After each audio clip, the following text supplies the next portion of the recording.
نحمده ونصلي ونسلم على رسوله الكريم أما بعد.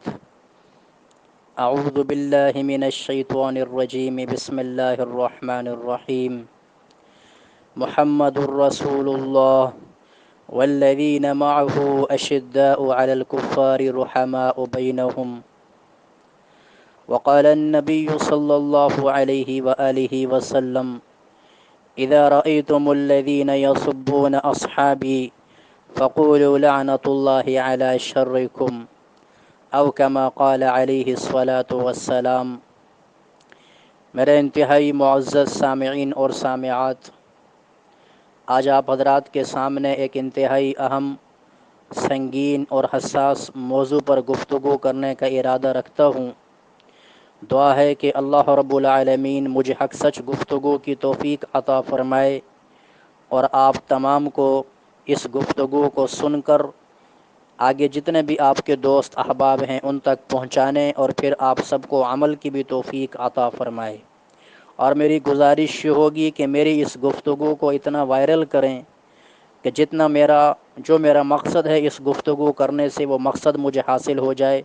اور وہ مقصد کیا ہے، انشاءاللہ گفتگو کے آخر میں آپ کے سامنے اسے ذکر کر دوں گا. اللہ رب العالمین کا ایک نظام ہے کائنات کے اندر. قدرت کا ایک عجیب و غریب نظام ایسا چل رہا ہے جو انسان کی سمجھ سے بالاتر ہے. تخلیق انسانیت سے لے کے اب تک تاریخ انسانیت میں یہ بات موجود ہے کہ اللہ رب العالمین نے جہاں اہل حق کو ایک طرف رکھا، وہیں دوسری طرف اہل باطل بھی آتے رہے. جہاں جہاں اہل حق نے اپنا کام کیا، اہل باطل راستے میں روڑے اٹکاتے رہے. اور یہ سلسلہ چلتے چلتے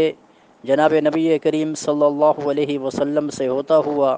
حضرات صحابہ کرام رضوان اللہ علیہم اجمعین کی بابرکت اور محترم اور مکرم ذات سے ہوتا ہوا حضرات تابعین تبع تابعین رحمہم اللہ کی توسط سے اس امت کے اس آخری طبقے تک جس میں اور آپ موجود ہیں وہ پہنچا ہے. ہمارے دور کے اندر بھی آج اہل حق بھی موجود ہیں اور اہل باطل بھی آپ کے سامنے مختلف شکلوں میں آتے رہتے ہیں. لیکن اس وقت میں سمجھتا ہوں کہ نوجوان نسل کو بگاڑنے کا سب سے بڑا اور سب سے خطرناک اور سب سے عجیب ترین اور انتہائی شعبدے بازی کے انداز میں نوجوان نسل کے دلوں کو اپنی طرف کھینچنے والا جو فتنہ ہے وہ ہے انجینئر محمد علی مرزا کا فتنہ. میں اپنی گفتگو کی ترتیب آپ کے سامنے رکھتا ہوں کہ انجینئر محمد علی مرزا کے سارے علم کا خلاصہ کیا ہے، اس کا سارا علم کس طرف اور کن چیزوں کے گرد گھومتا ہے. نمبر 1 میں اپنی گفتگو میں آپ کے سامنے یہ بات رکھوں گا. نمبر 2 میری گفتگو میں آپ کے سامنے یہ بات آئے گی کہ حضرات صحابہ کرام رضوان اللہ علیہم اجمعین کا مقام اور مرتبہ کتنا بڑا ہے اور انجینئر محمد علی مرزا وہ حضرات صحابہ کرام کے بارے میں کس قسم کی گفتگو کرتا ہے. نمبر 3 میں آپ کے سامنے یہ بات بھی رکھوں گا کہ انجینئر محمد علی مرزا وہ باقی تمام مسالک کے علماء کو اور ان کی عوام کو چیلنج کرتے ہوئے 2 باتیں کہتا ہے، اور ان دونوں باتوں کے بارے میں اس کا دعویٰ یہ ہے کہ قیامت کی صبح تک جواب نہیں آئے گا. انشاءاللہ العزیز اور رب نے زندگی دی اسی گفتگو میں آپ کے سامنے مرزا جیلمی سے میں انشاءاللہ 2 مطالبات کروں گا. اس سے، اس کے ماننے والوں سے، اس کے چاہنے والوں سے اور خود انجینئر محمد علی مرزا سے میرا مطالبہ یہ ہوگا کہ قیامت کی صبح تک تجھے ٹائم ہے. اگر تو نے اپنی ماں کا دودھ پیا ہے تو قیامت کی صبح تک تو یا تیرا کوئی چیلا وہ مجھے جواب دے دے. یہ جو گفتگو میں آپ میری تو سن رہے ہیں، آپ نے میرے تمام بیانات سنے ہوں گے، اس میں ایسے الفاظ میں استعمال نہیں کرتا، لیکن اس کی وجہ یہ ہے کہ یہ شخص اس زبان کے علاوہ سمجھتا ہی نہیں ہے. اس کی گفتگو اگر آپ نیٹ پہ سنیں گے تو آپ کو معلوم یہ ہوگا کہ یہ صحابہ کرام کے بارے میں بھی اس طریقے سے ہی گفتگو کرتا ہے. تو جو انسان جس درجے کا ہو اس کو اسی انداز سے جواب دینا یہ پیارے پیغمبر صلی اللہ علیہ وسلم کی سنت ہے. اور آخر میں آپ کے سامنے یہ بات ذکر کروں گا کہ مرزا محمد علی جیلمی کس قدر وہ اتنا علمی اور کتابی بنتا ہے، اس کے علم اور کتابی ہونے کی کیا کیفیت ہے اور کیا حیثیت ہے. تو سب سے پہلی بات جو میں نے آپ کے سامنے عرض کی کہ مرزا جیلمی کا سارے کا سارا علم کن باتوں کے گرد گھومتا ہے۔ اگر آپ اس کی ساری ویڈیوز کو اٹھا کر کے دیکھیں، میں نے اس کی بہت سی ویڈیوز دیکھی ہیں، اس وجہ سے کہ بہت سارے ہمارے نوجوان ساتھی ہیں جو کہ اس کا تذکرہ کرتے تھے، انہی سے کی زبانی سن کر مجھے اس شخص کا تعارف ہوا۔ جب میں نے محسوس کیا کہ اس کے بیانات سننے والے جو لوگ ہیں یا اس کی ویڈیوز دیکھنے والے جو لوگ ہیں، ان کا ذہن صحابہ کرام کے بارے میں بڑے غلط نظریات کا شکار ہے، تو میں نے یہ سوچا کہ اس شخص کو خود سنا جائے اور دیکھا جائے کہ اس کے نظریات اور افکار کیا ہیں۔ تو میں نے بغور اس کی تمام ویڈیوز تقریباً سنی ہیں، اور اس کی جو ریسرچ پیپر کے نام سے جو اس کے رسالے آتے ہیں مختلف عنوانات پر، وہ بھی میں نے سارے کے سارے تقریباً دیکھے ہیں۔ تو ان تمام کی روشنی میں آپ کے سامنے یہ بات کر رہا ہوں کہ مرزا جیلمی کا سارا علم دو چیزوں کے گرد گھومتا ہے۔ نمبر ایک، اس کے علم کا خلاصہ یہ ہے، حضرات صحابہ کرام رضی اللہ تعالی عنہم اجمعین کی ذات وہ معیار نہیں ہے، یعنی حضرات صحابہ کرام جو تھے وہ معیار نہیں ہیں ہمارے لیے، برحق نہیں ہیں۔ میں اس کا ثبوت آگے گفتگو میں دوں گا۔ اور اس کا دوسرا جو اس کے علم کا جو ایک معیار ہے یا جو علم کا دائرہ ہے، وہ اس بات کے گرد گھومتا ہے کہ دنیا میں سارے لوگ غلط ہیں، صرف محمد علی مرزا جیلمی جو ہے، جو بات وہ سمجھتا ہے وہی برحق ہے اور وہی صحیح ہے۔ اس نے 1400 سالوں میں گزرے تمام مفسرین، تمام محدثین کی نفی کی ہے، اور اس نے صرف وہ باتیں لی ہیں جو اس کے اپنے مزاج کے مطابق تھیں۔ اس سے اندازہ آپ لگا سکتے ہیں کہ انسان کے ظرف میں جو کچھ ہوتا ہے وہی اس کے منہ سے نکلتا ہے۔ تو مرزا محمد علی جیلمی نے آج تک کسی انسان کو نماز پہ لگایا ہو؟ میرا دعویٰ اور میرا چیلنج ہے کہ مرزا جیلمی کا بیان سن کر اگر ایک بھی نوجوان نماز پہ لگا ہو، قرآن کی تلاوت کا شوق اس میں پیدا ہوا ہو، حضرات صحابہ کرام جو اس دین کے معیار ہیں، حضرات صحابہ کرام جو پیغمبر کی پاکیزہ جماعت ہے، اس جماعت کے بارے میں مرزا جیلمی کا بیان سننے کے بعد کسی شخص کے دل میں محبت پیدا ہوئی ہو، ایک شخص مجھے ایسا لا کر کے دکھا دے جو یہ کہہ دے کہ مرزا جیلمی کے بیانات سننے سے پہلے مجھے صحابہ سے محبت نہیں تھی، لیکن مرزا جیلمی کے بیان سننے کے بعد مجھے صحابہ سے محبت ہو گئی ہے۔ میں دعوے کے ساتھ، چیلنج کے ساتھ کہتا ہوں کہ مرزا جیلمی کا ایک بھی ایسا فالوور آپ کو نہیں ملے گا جو یہ کہے کہ مرزا جیلمی کے بیانات کے سننے کے بعد مجھے صحابہ سے محبت ہوئی ہے۔ ہاں، میں آپ کو ایسے ہزاروں نوجوان دکھا سکتا ہوں، سینکڑوں نوجوان دکھا سکتا ہوں جو پہلے تو حب صحابہ میں غرق تھے، صحابہ کرام کی محبت ان کے دل میں رچی بسی تھی، ان کے دل میں موجزن تھی، لیکن جب سے انہوں نے اس فتنہ مرزا جیلمی کے بیانات کو سننا شروع کیا، اس کی یوٹیوب کی ویڈیوز دیکھنا شروع کی، اس کے بعد سے صحابہ کرام کے بارے میں ان کے دلوں میں سوالات پیدا ہونا شروع ہوئے اور ان کے نظریات خراب ہونا شروع ہوئے، یہاں تک کہ حضرات صحابہ کرام کی گستاخیاں بھی ان نوجوانوں کی زبان سے سنی گئی ہیں۔ تو اس شخص کے سارا علم کا کارنامہ یہ ہے کہ اس نے امت کے نوجوانوں کو نماز سے دور کیا ہے، اس امت کے نوجوانوں سے قرآن سے دور کیا ہے، امت کے نوجوانوں کو صحابہ کرام سے دور کیا ہے، اور امت کے نوجوانوں کے اندر ایک بے رحم روی کی کیفیت اس شخص نے پیدا کی ہے۔ اس کے علم کا سارا معیار وہ یہی ہے۔ نمبر دو، آپ اس کی جتنی ویڈیوز دیکھیں گے، آپ اس کی جتنی بھی ریسرچ پیپر دیکھیں گے، وہ سارے کا سارا گھومتا ہے بنو امیہ کے گرد، اور بنو امیہ کی آڑ میں اس نے حضرت امیر معاویہ رضی اللہ تعالی عنہ کی ایسی گستاخیاں کی ہیں کہ الامان والحفیظ، کہ انسان اگر ایمان والا انسان ان گستاخیوں کو سنے، دل کانپ اٹھتا ہے کہ کہیں رب کا عرش نہ گر پڑے کہ صحابی رسول کے بارے میں ایسی نازیبہ گفتگو کو انسان کر سکتا ہے۔ لیکن میں حیران ہوں کہ یہ دیدہ دلیری کے ساتھ ایسی گفتگو کیے جا رہا ہے، اور افسوس ہے اس میڈیا پر کہ جو اسے پروٹوکول کے ساتھ مذہبی اسکالر سمجھ کے میڈیا پہ بلاتا ہے، اور یہ میڈیا پہ آ کر کے طرح کی ہزلیات بکتا ہے جو اس کے منہ میں آتی ہیں۔ اس کے سارے کا سارا علم کا جو دائرہ کار ہے، میں نے عرض کیا دو چیزیں ہیں، ایک صحابہ کرام کی ذات پہ اعتراض، نمبر دو بنو امیہ کی بنیاد بنا کر کے بنو امیہ کی آڑ میں حضرت امیر معاویہ رضی اللہ تعالی عنہ پہ اعتراض کرنا۔ اس کے علاوہ آج تک اس نے کسی امت کے اندر کسی مسئلے پر بات کی ہو، درد برے لہجے میں بات کی ہو، اور نمبر تین، یہ اختلافی مسائل کو چھیڑتا ہے، حالانکہ اختلاف فروعی مسائل کے اندر حضرات صحابہ کرام کے دور سے یہ چلا آ رہا ہے۔ میں اگر آپ کے سامنے صحابہ کرام کے آپس کے اختلافات بتانا شروع کروں تو عام عوام یہ سمجھے گی کہ شاید یہ صحابہ کرام آپس میں کیوں اختلاف کرتے تھے۔ حکم یہ ہے، ایک عالم اس بات کو سمجھتا ہے کہ اختلافی مسائل وہ علماء کے درمیان علم کی بحث کے طور پر ہوتے ہیں، عوام کے درمیان ممبر پہ بیٹھ بیٹھ کے یوٹیوب پہ ویڈیوز اور ویوز کی خاطر وہ اختلافی مسائل کو نہیں بیان کیا جاتا، لیکن یہ شخص چونکہ پرلے درجے کا جاہل ہے، اسے کیا معلوم کہ میں نے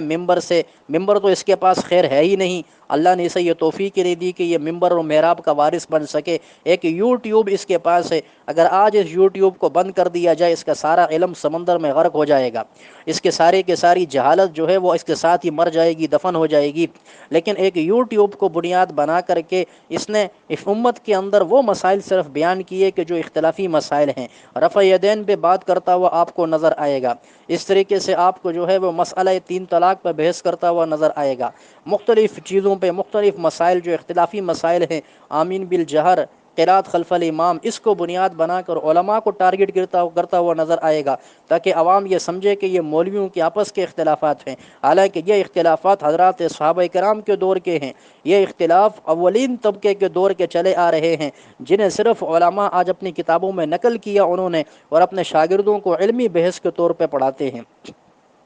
امام ابو حنیفہ رحمۃ اللہ علیہ، امام شافعی رحمہ اللہ، جب ہم کتابوں میں ان دونوں کے مسائل کو پڑھاتے ہیں، اختلافی مسائل کو پڑھاتے ہیں، امام ابو حنیفہ رحمۃ اللہ علیہ کا موقف کچھ ہوتا ہے، امام شافعی رحمہ اللہ کا موقف کچھ ہوتا ہے، لیکن اس میں ہم کبھی ایسا نہیں کرتے کہ جب امام ابو حنیفہ رحمۃ اللہ علیہ کی بات کو ہم پیش کریں تو امام شافعی رحمہ اللہ کی رائے کو پیش کرتے وقت ان کی ہم توہین کریں یا ان کی ہم تنقیص کریں، ایسا کبھی نہیں ہوتا، بلکہ ہماری اپنی عادت یہ ہے کہ جب ہم امام شافعی رحمہ اللہ کے موقف کو بیان کرتے ہیں، ان کے موقف کو بیان کرنے سے پہلے ان کی شان کو بیان کرتے ہیں، ان کی سیرت کو بیان کرتے ہیں، پھر ان کے موقف کو بیان کرتے ہیں۔ یہ طریقہ کار علماء کا ہے، اور جاہلوں کا طریقہ کار آپ نے دیکھ لیا کہ وہ یوٹیوب پہ بیٹھ کر کے لوگوں کے ذہن کو خراب کرتے ہیں، اس دین کے بارے میں لوگوں کے ذہن کو شکوک و شبہات میں ڈالتے ہیں۔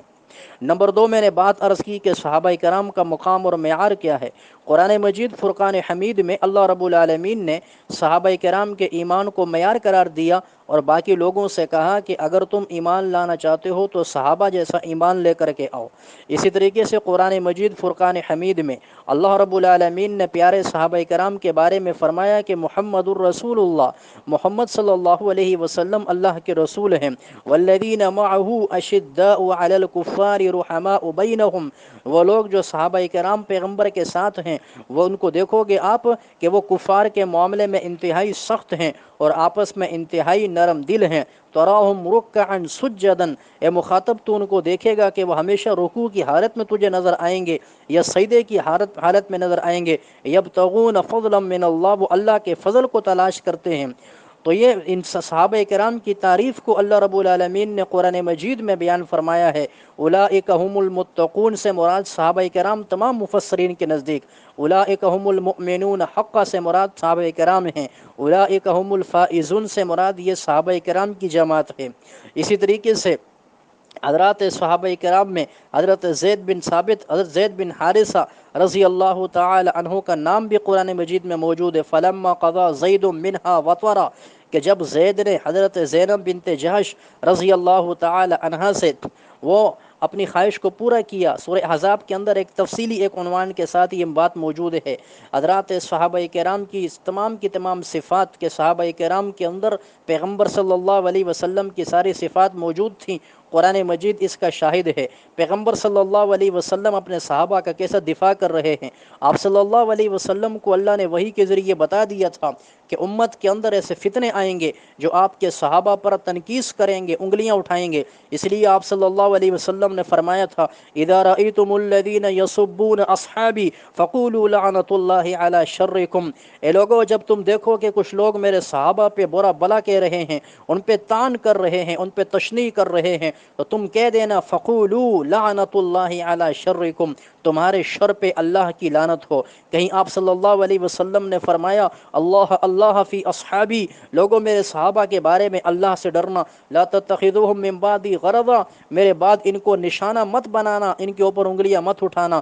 فمن احبہم فبحبی احبہم، اے لوگوں جو صحابہ سے محبت کرے گا میری محبت کی وجہ سے صحابہ سے محبت کرے گا، ومن ابغضہم فببغضی ابغضہم، اور جو ان صحابہ سے بغض رکھے گا اس کے دل میں میرا بغض ہوگا، تبھی جا کے میرے صحابہ کا بغض رکھے گا، ورنہ جس کے دل میں پیغمبر کی محبت ہو وہ کبھی صحابہ سے بغض رکھ نہیں سکتا۔ آپ صلی اللہ علیہ وسلم نے فرمایا اصحابی کالنجوم، میرے صحابہ ستاروں کی مانند ہیں، بِأَيِّهِمْ اقتدیتم اہتدیتم، جس کی بھی تم اتباع کرو گے تم ہدایت پا جاؤ گے، راستہ پا جاؤ گے۔ حضرات صحابہ کرام کے فضائل اور مناقب بہت زیادہ ہیں، لیکن آپ صلی اللہ علیہ وسلم کے ان صحابہ پر انگلیاں اٹھانے والے لوگ ہر دور میں موجود رہے، اور آج کے دور میں رافضیت کے لبادے میں چھپا ہوا اہل سنت کی صفوں میں گھسنے کی ناکام کوشش کرنے والا یہ انجینئر محمد علی مرزا بھی موجود ہے۔ میں آگے آپ کے سامنے یہ بھی بیان کروں گا کہ یہ پکا رافضی ہے، اور یہ صرف اپنے آپ کو اہل سنت والجماعت میں شامل کر کے لبادہ اوڑھ کر کے نوجوان نسل کو گمراہ کر رہا ہے، اس لیے کہ اگر یہ اپنا رافضی ہونے کا اعلان کر دے کھلم کھلا تو پھر نوجوان نسل، سنی نوجوان اس کو نہیں سنیں گے۔ سنی نوجوان جو آج اس کو سن رہا ہے وہ اس لیے سن رہا ہے کہ وہ اس کو سنی سمجھ کے سنتا ہے۔ آج یہ رافضیت کا اعلان کرے، میں دعوے سے کہتا ہوں اس کے آدھے سبسکرائبر ختم ہو جائیں گے۔ صحابہ کرام کے مقام اور مرتبے کو میں نے آپ کے سامنے بیان کیا۔ حضرت اما عائشہ صدیقہ رضی اللہ تعالی عنہا اس امت کی ماں ہیں، ام المؤمنین ہیں۔ قرآن مجید سورہ نور میں اللہ رب العالمین نے حضرت اما عائشہ رضی اللہ عنہ کی برات کا اعلان کیا۔ اس دور کے منافقین نے جب آپ پہ ایک بہتان لگایا تو اللہ رب العالمین نے قرآن کی وحی اتاری، سورہ نور کی 10 آیات اتار کر کے اللہ رب العالمین نے اما عائشہ رضی اللہ عنہ کی برات کا اعلان کھلے الفاظ کے اندر کر دیا۔ لیکن حضرت اما عائشہ رضی اللہ عنہ کے بارے میں اس شخص کی کیا بکواس ہے میں آپ کے سامنے بیان کرتا ہوں۔ اس کی ایک یوٹیوب کی ویڈیو ہے جو بنو امیہ کے حوالے سے ہے، اور اس نے جنگ جمل کا حوالہ دیا ہے کہ حضرت علی رضی اللہ تعالی عنہ کے مقابلے پہ جب حضرت اما عائشہ رضی اللہ عنہ آئی تھی تو اس نے کہا کہ حضرت عائشہ جو تھی نعوذ باللہ یہ باغیہ ہے، اور یہ جہنم کی طرف بلانے والی خاتون ہے، یہ جہنم کی طرف بلانے والا گروہ ہے، اس لیے کہ اس کا موقف یہ ہے کہ حضرت امیر معاویہ رضی اللہ تعالی عنہ اور حضرت علی رضی اللہ عنہ کے درمیان جو آپس میں ایک جھگڑا ہوا، ایک اختلاف ہوا تھا، ایک لڑائی ہوئی تھی، اس کے اندر اس انجینئر محمد علی مرزا کا یہ کہنا ہے کہ حضرت علی بالکل حق پہ تھے اور حضرت امیر معاویہ رضی اللہ عنہ نعوذ باللہ وہ ناحق تھے، وہ باغی جماعت تھی اور وہ جہنم کی طرف بلانے والا گروہ تھا۔ اما عائشہ رضی اللہ عنہ کے ساتھ جو جنگ جمل کا واقعہ پیش آیا اس کے اندر بھی اس کا یہ کہنا ہے کہ یہ باغی جماعت تھی اور یہ جہنم کی طرف بلانے والا گروہ ہے۔ یاد رکھیے گا اہل سنت والجماعت کا موقف کیا ہے۔ اہل سنت والجماعت کا موقف اس بارے میں یہ ہے، امیر معاویہ رضی اللہ تعالی عنہ حضرت علی رضی اللہ تعالی عنہ کے درمیان جو آپس میں جب کلش ہوئی ہے وہ سارے کا سارا جو ہے وہ مشاجرات صحابہ کرام کے نام سے ہمارے ہاں یاد کیا جاتا ہے کہ یہ صحابہ کا آپس کا اختلاف ہے۔ جیسے مثال کے طور پہ دو بڑوں کا آپس میں اختلاف ہو جائے، چھوٹوں کو کوئی حق نہیں پہنچتا کہ کسی ایک کو صحیح کہے دوسرے کو غلط کہے۔ ہمارے نزدیک حضرت امیر معاویہ رضی اللہ عنہ بھی برحق ہیں، صحابی رسول ہیں، کاتب وحی ہیں، اور حضرت علی سید علی رضی اللہ تعالی عنہ بھی حضرت نبی کریم صلی اللہ علیہ وسلم کے داماد ہیں، شیر خدا ہیں۔ آپ صلی اللہ علیہ وسلم نے بڑے فضائل اور مناقب ان کے بیان فرمائے۔ یہ پیغمبر صلی اللہ علیہ وسلم کے چچا زاد بھائی ہیں، اہل بیت میں سے بھی ہیں، اور آپ کا مقام اور مرتبہ ہمارے نزدیک حضرت امیر معاویہ رضی اللہ عنہ سے بڑا ہوا ہے، لیکن اس کا یہ مطلب نہیں کہ حضرت علی رضی اللہ عنہ کے حق پہ ہونے کے بعد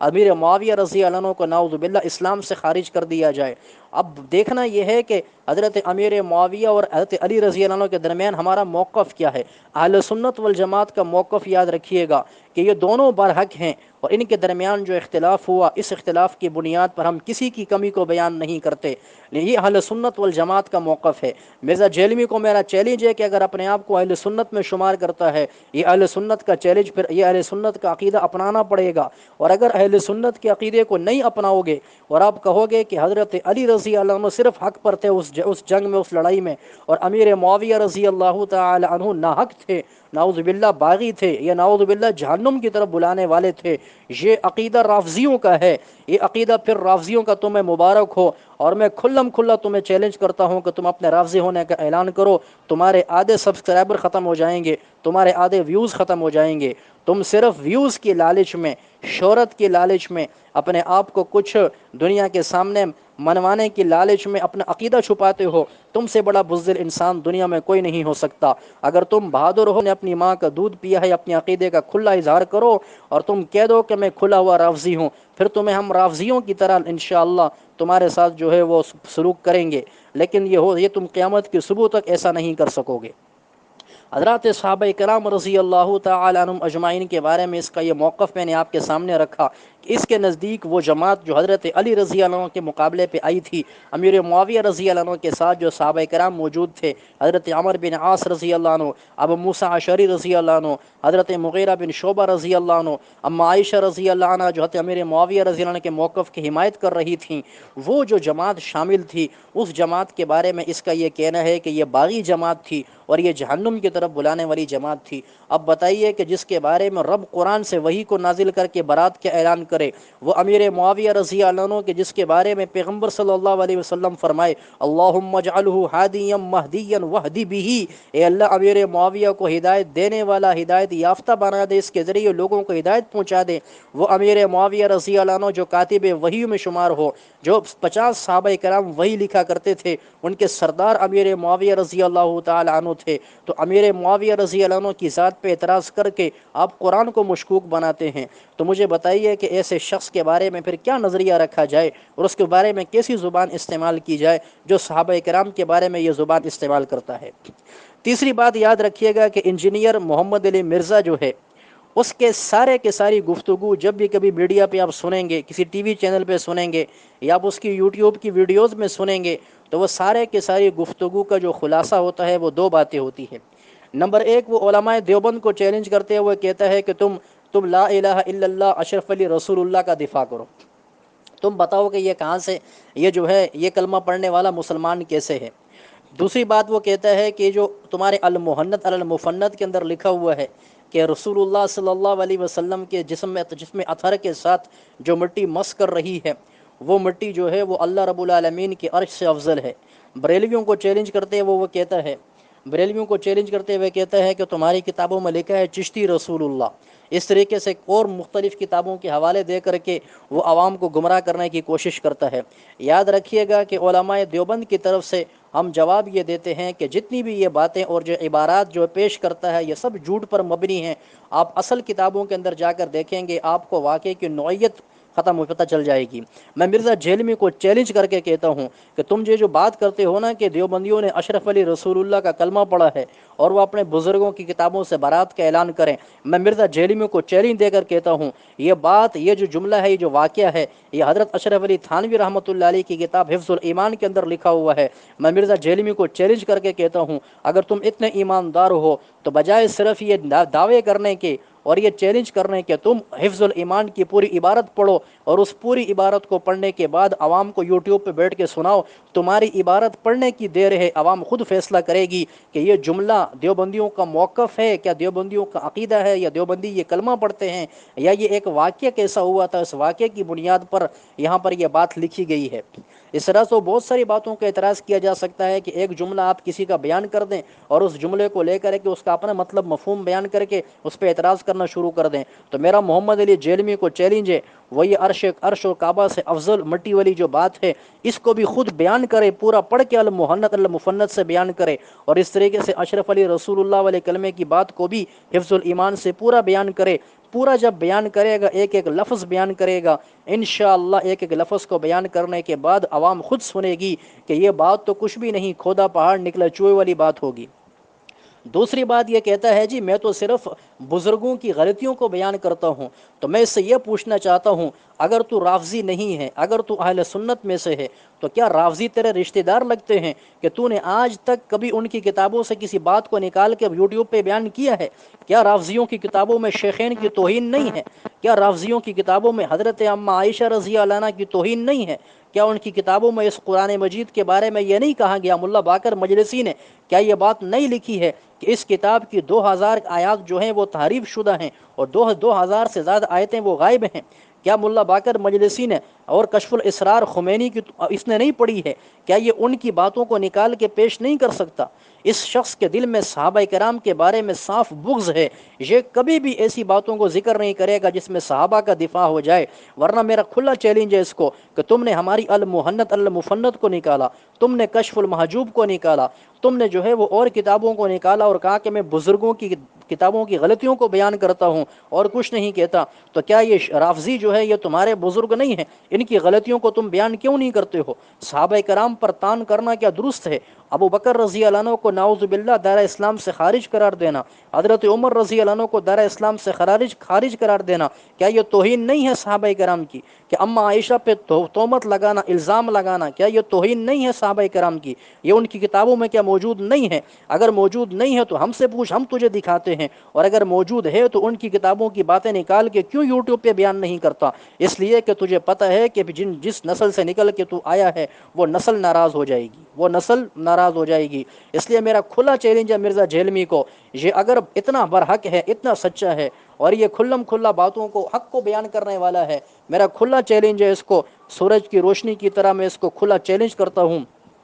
کہ مجھے رافضیوں کی کتابوں کی ایک ویڈیو اس کی دکھا دو جس میں اس نے رافضیوں کی گستاخیوں کو بیان کیا ہو۔ یہ ہمیشہ یا تو علماء دیوبند کو ٹارگٹ کرے گا، یا بریلویوں کو ٹارگٹ کرے گا، یا غیر مقلدین اہل حدیث کو ٹارگٹ کرے گا۔ یہ شیعہ کو کبھی کسی قسم کی بات پہ ٹارگٹ نہیں کرتا، رافضیوں کی بات ذکر نہیں کرتا، اس لیے یہ رافضیوں کھلم کھلا اہل سنت کے لبادے میں چھپا ہوا رافضی ہے جو کہ بات کو بیان کرتا ہے۔ اگر اتنا یہ صحابہ کرام اور حضرت بنو امیہ کے بارے اس کے ظلم اتنے اس کو یاد ہیں، تو کیا اس نے ابھی کسی ویڈیو کے اندر اس کی ایک ویڈیو مجھے دکھائیں جس میں اس نے حضرت عثمان غنی رضی اللہ عنہ کی شہادت کو بیان کیا ہو؟ حضرت عثمان غنی رضی اللہ عنہ کی شہادت 40 دن آپ کو محصور رکھا گیا، آپ کے اوپر ظلم کیا گیا، آپ سے بغاوت کی گئی، یہ کیوں نہیں بتاتا کہ وہ بغاوت کرنے والے کون تھے اور بغاوت کرنے والے کے بعد میں پھر جا کے کس کی جماعت میں شامل ہوئے؟ یہ کیوں نہیں بتاتا امت کو؟ اگر تاریخی روایات کا تم نے سہارا لینا ہے، جو تاریخ بیان کرتی ہے کہ حضرت امیر معاویہ رضی اللہ عنہ نے حضرت علی رضی اللہ عنہ کے خلاف جنگ کی ہے، وہی تاریخ اس بات کو بیان کرتی ہے کہ حضرت علی رضی اللہ عنہ کے لشکر میں وہ لوگ شامل تھے جنہوں نے حضرت عثمان غنی رضی اللہ عنہ کو شہید کیا تھا۔ آپ پھر کیوں تاریخی روایت کو پورا بیان نہیں کرتے؟ کیوں بیان نہیں کرتے کہ امیر معاویہ رضی اللہ عنہ اور حضرت علی رضی اللہ عنہ کے درمیان جنگ کس بنیاد پہ شروع ہوئی تھی؟ امت کو وجہ کیوں نہیں بتاتے ہو؟ آدھی بات کرتے ہو اپنے مطلب کی، آدھی بات چھوڑ دیتے ہو۔ معلوم یہ ہوا کہ تم صحابہ کرام سے بغض رکھنے والے ایک نسلی قسم کے دشمن ہو صحابہ کے، باقی تمہارے دل میں امت کی رہبری، امت کی کسی قسم کی فکر نہیں ہے۔ آخری بات میں یہ عرض کروں، یہ ٹی وی چینلز پہ بیٹھ کے ایک چیلنج کرتا ہے کہ جی سارے کے سارے دیوبندی، سارے کے سارے بریلوی، سارے کے سارے اہل حدیث اور سارے کے سارے شیعہ کا جو نمائندہ علماء ہیں، چوٹی کے علماء ہیں، وہ آ کے مجھ سے کوئی بات کرے۔ تو میں آپ کو ایک لطیفہ سنا دیتا ہوں کہ انسان جب مشہور ہونا چاہے یا انسان جب دن میں اپنے آپ کو جو ہے وہ آسمان کی بلندیوں پہ پہنچانا چاہے تو وہ ایسی حرکتیں آخر کر ہی لیتا ہے۔ ایک شخص جو ہے اس نے ایک فتویٰ دیا کہ جی کتا حلال ہے۔ اب سارے کے سارے علماء کو اس نے چیلنج کیا کہ میں وقت کے چوٹی کے علماء سے اس پہ مناظرہ کروں گا، میرے پاس دلائل ہیں کہ کتا حلال ہے۔ اب سارے علماء حیران ہو گئے، پریشان ہو گئے کہ بھائی کتا حلال ہے، یہ کیسے ہو سکتا ہے؟ تو انہوں نے آخر میں خیر ایک مناظرہ طے کر لیا۔ اب عزت کا سوال تھا کہ بھائی اگر اس سے مناظرہ نہیں کریں گے لوگ سمجھیں گے بھائی علماء کے پاس جواب نہیں ہے، اور مناظرے کی تاریخ طے ہو گئی۔ جب مناظرے کی تاریخ طے ہوئی، علماء مقام پہ پہنچے جو مقام طے ہوا تھا مناظرے کا، اور وہ شخص جو تھا وہ سامنے موجود تھا۔ اب سارے حیران تھے یہ کیا دلائل دے گا۔ علماء نے اس سے پوچھا کہ ہاں بھائی آپ کا موقف کیا ہے؟ اس نے کہا جی میں کہتا ہوں کتا حلال ہے۔ کہا جی دلیل پیش کرو۔ کہا جی دلیل کیا پیش کرنی ہے؟ بات یہ ہے کہ پہلے ایسا ہوتا تھا کہ میں کسی راستے سے گزرتا، کسی کو سلام کرتا، کوئی مجھے سلام کا جواب نہیں دیتا تھا۔ میں نے سوچا کہ یار کوئی ایسا کام کیا جائے کہ لوگ مجھے سلام کریں، ہر بندہ مجھے جہاں سے میں گزروں وہ کوئی میری طرف انگلیوں کا اشارہ کرے کہ یہ فلاں شخص جا رہا ہے۔ تو میں نے ایک ایسی بات کہہ دی کہ جو ایک غیر مشہور، ایک ایسی بات کہہ دی جو ایک غلط بات تھی، اور میں نے چیلنج آپ لوگوں کو اس لیے کیا کہ آپ جب میرے مقابلے پہ آئیں گے لوگوں کو پتہ لگے گا کہ یہ وہ شخص ہے جس نے علماء کو چیلنج کیا ہے۔ باقی کتا میرے نزدیک بھی حرام ہے، حلال نہیں ہے، یہ صرف مشہور ہونے کا ایک بہانہ تھا۔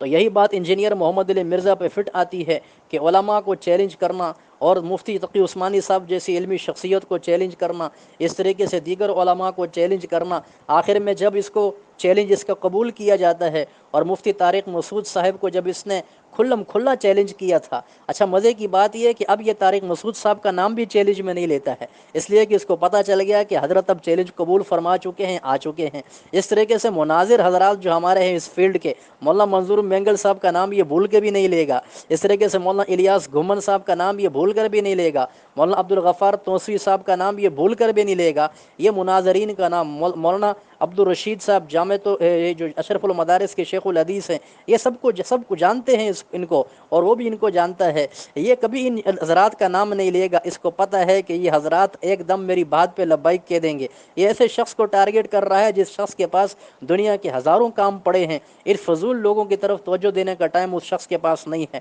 وہ عالمی شخص ہے، وہ کوئی علاقائی شخص نہیں ہے۔ تو شیخ الاسلام مفتی تقی عثمانی صاحب کے شاگرد، ان کے خادم موجود ہیں۔ جب مفتی طارق مسعود صاحب اس کے چیلنج کو قبول کر کے جیلم گئے تو اس نے کیوں گھر سے باہر نکلا کیوں نہیں؟ آج تک اس نے اس بات کا جواب دیا ہے، یا اس کے فالوورز نے آج تک اس سے پوچھا ہے کہ تم نے چیلنج کیا تھا، وہ شخص کراچی سے چل کے جہلم کی سرزمین پر آیا، تم باہر کیوں نہیں نکلے ہو؟ اب یہ چیلنج میں کبھی اس شخص کا مفتی طارق مسعود صاحب کا نام بھی نہیں لے گا، اس لیے کہ اس کو پتہ ہے کہ یہ فوراً میرے چیلنج پہ لبیک کہہ کے پھر پہنچ جائے گا۔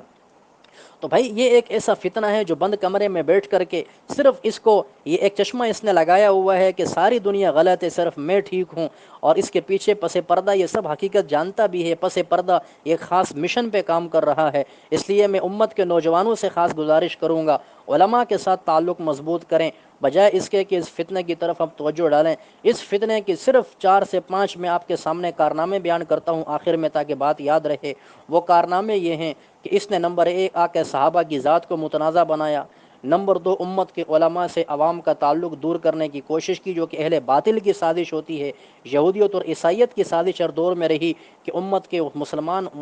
امت کا اپنے علماء سے تعلق کو توڑ دیا جائے۔ اس طریقے سے اس نے آ کر کے سارے لوگوں کے بارے میں کہا کہ یہ سارے غلط ہیں، سارے غلط ہیں، اور آخری بات اس نے یہ کی کہ صرف میں درست ہوں، اور چیلنج کرتا ہے جی کہ فلاں اس پہ بیٹھ کے میرے ساتھ بات کرے، فلاں بیٹھ کے بات کرے، اور جب بات کرنے کے لیے اس کے پاس جاتے ہیں تو پھر یہ وہاں سے بھاگ جاتا ہے، سامنے ہی نہیں آتا۔ اب کیسے اس کے سامنے بات کریں؟ اب یہ میڈیا پہ آ کر کے بات کرنا پسند کرتا ہے، اس لیے کہ میڈیا پہ تو اینکر بیٹھے ہوتے ہیں، جیسے اس کی گرفت ہوتی ہے وہ بریک لے لیتے ہیں، جیسے اس کی گرفت ہونے لگتی ہے، یہ پھنسنے لگتا ہے تو وہ جو ہے وہ بات کو دائیں بائیں کر دیتے ہیں۔ فیس ٹو فیس بیٹھو انجینئر مرزا، دودھ کا دودھ پانی کا پانی ہو جائے گا، تمہاری نانی یا تمہاری نانی یاد آ جائے گی، چھٹی کا دودھ تمہیں یاد کروا دیا جائے گا۔ حضرات صحابہ کرام کے خادم اور دفاع کرنے والے غلام الحمدللہ ہر دور میں رہے، اس دور میں بھی موجود ہیں۔ آخر میں ایک بات کہتا ہوں آپ کے سامنے، انجینئر محمد علی مرزا سے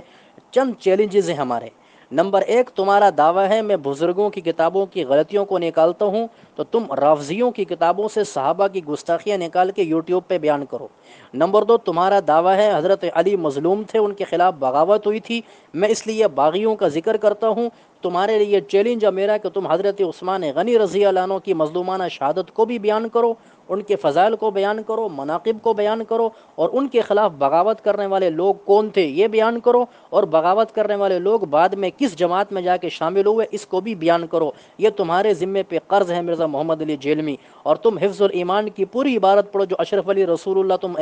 ایک رٹ تم نے لگائی ہوئی ہے، اس عبارت کو پورا پڑھو، پورا واقعہ پڑھو کہ وہ جو خواب تھا، پھر بتاؤ کہ خواب کے اندر جو چیز دیکھی جائے کیا وہ حقیقت ہوتی ہے یا نہیں ہوتی، یہ ساری باتیں آپ بتاؤ۔ اور نمبر 4 چیلنج، اپنا ایک ایسا فالوور مجھے دکھاؤ جو تم سے ملنے کے بعد نمازی بنا ہو اور زکوٰۃ ادا کرنے والا بنا ہو، تہجد گزار بنا ہو، اور تم سے ملنے کے بعد صحابہ کی محبت اس میں پیدا ہوئی ہو۔ ایک فالوور بھی ایسا ہے تو مجھے دکھا دو، یہ تمہارے لیے کھلم کھلا چیلنج ہے۔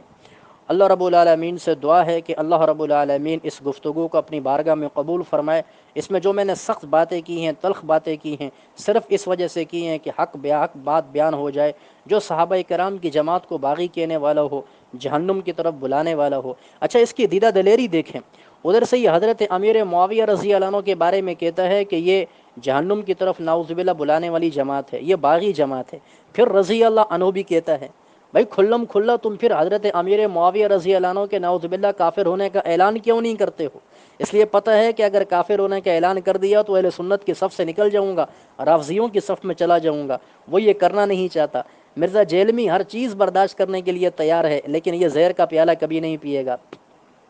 پھر کہتا ہے جی میں سب کو، میرا کوئی نیا فرقہ نہیں، میں سب کو مسلمان سمجھتا ہوں، میں دیوبندی، بریلوی، اہل حدیث، شیعہ سب کے پیچھے نمازیں پڑھتا ہوں، سب کو ہم چندہ دیتے ہیں۔ تو میرا اس سے یہ کہنا ہے کہ بھائی مجھے یہ بتاؤ کہ تم اشرف علی تھانوی رحمۃ اللہ علیہ کو مسلمان سمجھتے ہو؟